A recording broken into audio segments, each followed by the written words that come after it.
হেফাজত ইসলামের আমির মাওলানা মহিবুল্লাহ বাবুসিটি হুজুরকে নিয়ে জামাত ইসলামীর একটা অবাক করা প্রস্তাবনা সামনে এসেছে, যেটা কেউ জানতো না। এখন যেহেতু সামনে এসেছে, অতএব এটাকে ফাঁস বলতে পারেন। আমিরে জামাত, বাংলাদেশ জামাত ইসলামীর আমির, মাননীয় সংসদ সদস্য এবং মাননীয় বিরোধী দলীয় নেতা জনাব ডাক্তার শফিকুর রহমান এমপি খালেদ মহিউদ্দিনের সাথে একটা সাক্ষাৎকারে এটা ফাঁস করে দিয়েছেন দর্শক। এবং এর মধ্য দিয়ে জামাত যে কতটা অদূরদর্শী এবং ইমোশনাল দল, কতটা আবেগী দল, এটা প্রমাণিত হয়েছে। এটা ছিল জামাতের ইতিহাসে এক মহা ভুল দর্শক। হেফাজত আমিরকে অন্তর্বর্তী সরকারের উপদেষ্টা হিসেবে চেয়েছিল জামাত। আমিরে জামাত নিজে এই কথা বলেছেন খালেদ মহিউদ্দিনকে। দেখেন, এটা কি রাজনীতি? জামাত কি রাজনীতি করে? রাজনীতি করে এটা কি মসজিদের কাতার, যে ভাই সামনে যান, ভাই সামনে যান? রাজনীতিতে এভাবে আপনার প্রতিপক্ষ বা কাউকে সামনে ঠেলে দেয়া, এটা রাজনীতি না। রাজনীতিতে নিজের জায়গা করে নিতে হবে নিজেকে। জামাত কেন রেজাল্ট টেম্পারিং এবং রেজাল্ট ইঞ্জিনিয়ারিং, নির্বাচনের ফলাফল ইঞ্জিনিয়ারিং ঠেকাতে পারলো না? কেন জামাতের তুমুল জনপ্রিয়তা থাকা সত্ত্বেও, মানুষ ভোট দেওয়া সত্ত্বেও জামাত ক্ষমতায় আসতে পারলো না? জামাতের এই অযৌক্তিক, অগ্রহণযোগ্য, ফালতু ইমোশনাল সিদ্ধান্তের মধ্য দিয়ে আপনি বুঝতে পারবেন যে আসলে ধরাটা কোন জায়গায় খেয়েছে। এটা বিষয়ে সমালোচনা করতে হবে, জামাতকে সজাগ করতে হবে। আচ্ছা, বাংলাদেশের এক ক্রান্তিকালে, এক ক্রিটিক্যাল মোমেন্টে হেফাজতের আমিরের মতো একজন অযোগ্য, একজন কূপমণ্ডুক, একজন মাজুর লোক, যার ব্রেইন, শরীর কোনো কিছু কাজ করে না, যিনি কথা বলতে পারেন না, যিনি লোকজনকে চেনেন না, যিনি ঠিকমতো নিজে খেতে পারেন না এবং ভুলে যান, এরকম একজন লোককে উপদেষ্টা বানাতে প্রস্তাব দেয় জামাত। কেন? আরে ভাই, জামাতের যে দৃষ্টিভঙ্গি দেখতে পাচ্ছি এখানে, জামাতের হাতে দেশ পরিচালনা গেলে তো দেশ ধ্বংস হয়ে যেত। ভাগ্য ভালো বিএনপি ক্ষমতা এসেছে। তবে হ্যাঁ, জামাত এবার শ্যাডো ক্যাবিনেট চালিয়ে স্মার্ট হোক, প্রিপারেশন নেক বিরোধী দল থেকে, তারপরে ক্ষমতায় থেকে যাক। এবার ক্ষমতায় আসলে ডিজাস্টার হতো। যে ড্রাইভারই পারে না তাকে আপনি ড্রাইভারই দিবেন, দেশ তো ধ্বংস হয়ে যাবে। তো জামাত ক্ষমতা আসলে কি করতো আল্লাহ জানে। সব মনে হয় সিলেট এবং ওই রাজশাহী বিশ্ববিদ্যালয় থেকে ধরে মন্ত্রী বানিয়ে দিত, আর দেশটা লাডে উঠতো 3 দিনের মধ্যে, 4 দিনের মধ্যে পতন আন্দোলন করতো মনে হয়। স্টুপিড ডিসিশন ছিল এটা। হেফাজতের আমিরের মতো একজন অযোগ্য, একজন যে কোনো দিক থেকে, শারীরিকভাবে, মানসিক দিক থেকে, কোনো দিক থেকে যে যোগ্য না, একটা মন্ত্রণালয় চালাবে, একজন সরকারের উপদেষ্টা হবে, এটা কত কঠিন।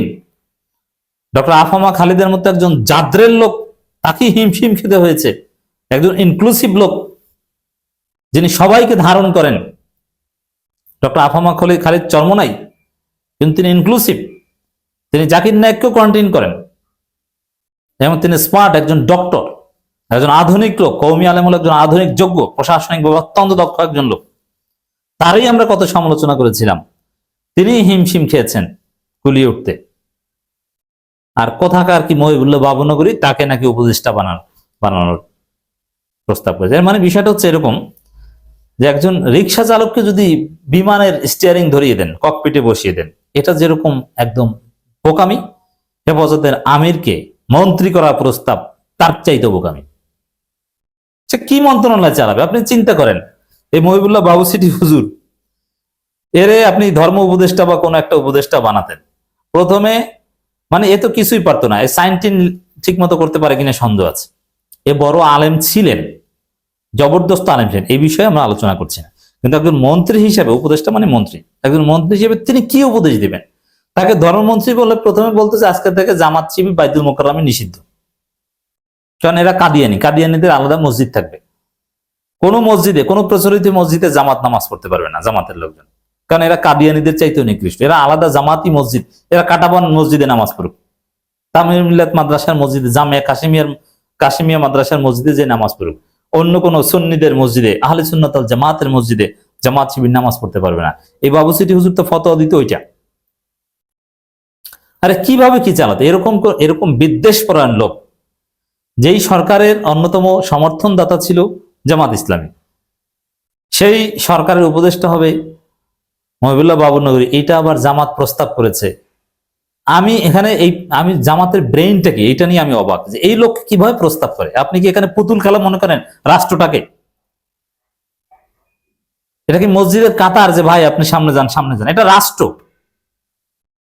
ড্রাইভার যোগ্য না হলে সবাই অ্যাক্সিডেন্ট হবেন। জামাতের আমির তো জাতিকে অ্যাক্সিডেন্ট করার ফাঁদে ফেলেছিলেন। আর জামাত ইসলামী উপদেষ্টা পদে কাদেরকে প্রেসক্রাইব করবে? হ্যাঁ, অবশ্যই এখানে পলিটিক্যালি জামাতপন্থী, যিনি জামাতের অধিকার যাতে হরণ করা না হয়, জামাতের পক্ষে কারচুপি করবেন সেজন্য না, আসলে জামাতের বিরুদ্ধে ষড়যন্ত্রের ক্ষেত্রে যেন তিনি সজাগ থাকেন। তিনি কারচুপি করে জামাতকে জিতিয়ে দিবেন তা না, অ্যাটলিস্ট তার কারণে যাতে জামাতের বিরুদ্ধে কারচুপি না হতে পারে, এটা ওয়াচডগের ভূমিকা পালন করবেন। বিভিন্ন জায়গায় জামাতকে বঞ্চিত যেন না করা হয়, জামাতের প্রাপ্য রাইট যাতে পান, এ বিষয়ে তিনি সোচ্চার থাকবেন। জামাত তাদেরকেই উপদেষ্টা হিসাবে প্রেসক্রাইব করবে, এটাই তো যৌক্তিক হওয়ার কথা, রাইট? এ বিষয়ে কোনো সন্দেহ আছে? তা জামাত প্রস্তাব করবে এই ধরনের লোককে। মহিবুল্লাহ বাবু সিটি হুজুরকে জামাত প্রস্তাব করবে কেন? প্রচন্ড জামাত বিদ্বেষী এবং একজন অকার্যকর লোক, যার কোনো যোগ্যতা নাই এবং মন্ত্রী হওয়ার, আলেম হিসাবে মাদ্রাসা চালানোর যোগ্যতা থাকতে পারে এবং যার শারীরিক কোনো সক্ষমতা নাই, তাকে কেন আপনি মন্ত্রী বানানোর প্রস্তাব দেন?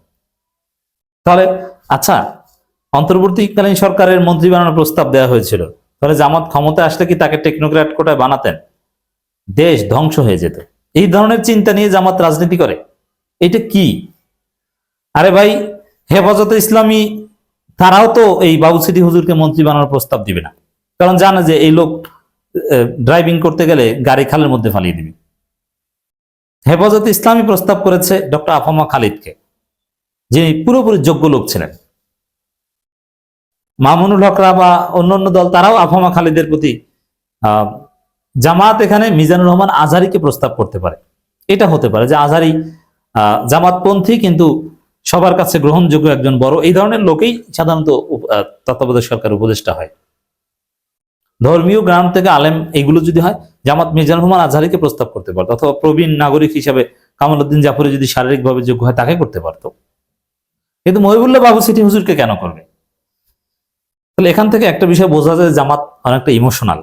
রাজনীতিকে তারা মনে করে যে মসজিদের কাতারে ভাই সামনে যান ঠেলে দেওয়ামূলক, আর এই দৃষ্টিভঙ্গি থেকেই মারাটা খেয়েছে। দেখেন, ইউনূস সরকারকে নিঃশর্ত এবং নিঃস্বার্থ সমর্থন দিয়েছে জামাত ইসলামী, আর বিএনপি বিনিময় ছাড়া 1 সেকেন্ডও সমর্থন দেয়নি। সবকিছু ঠিকঠাক করেছে, তারপরে সমর্থন দিয়েছে। তার আগে অস্থির করে রেখেছিল সরকারকে, সেই লন্ডন বৈঠক থেকেই সবকিছু ফাইনাল। তার আগে ইউনূসকে কত গালাগালি মনে আছে?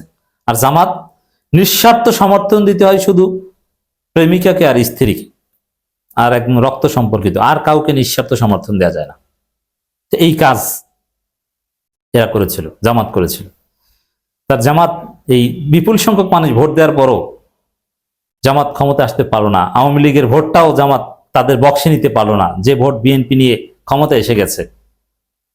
কিভাবে পারবে? এরা মহিবুল্লাহ বাবু সিটি হুজুরকে মন্ত্রী বানাতে চায়। চিন্তা করেন কোন জগতে এখনো জামাত পড়ে আছে। আমি নিন্দা জানাই এ ধরনের থার্ড ক্লাস, এ ধরনের অবিবেচনা প্রসূত সিদ্ধান্তের।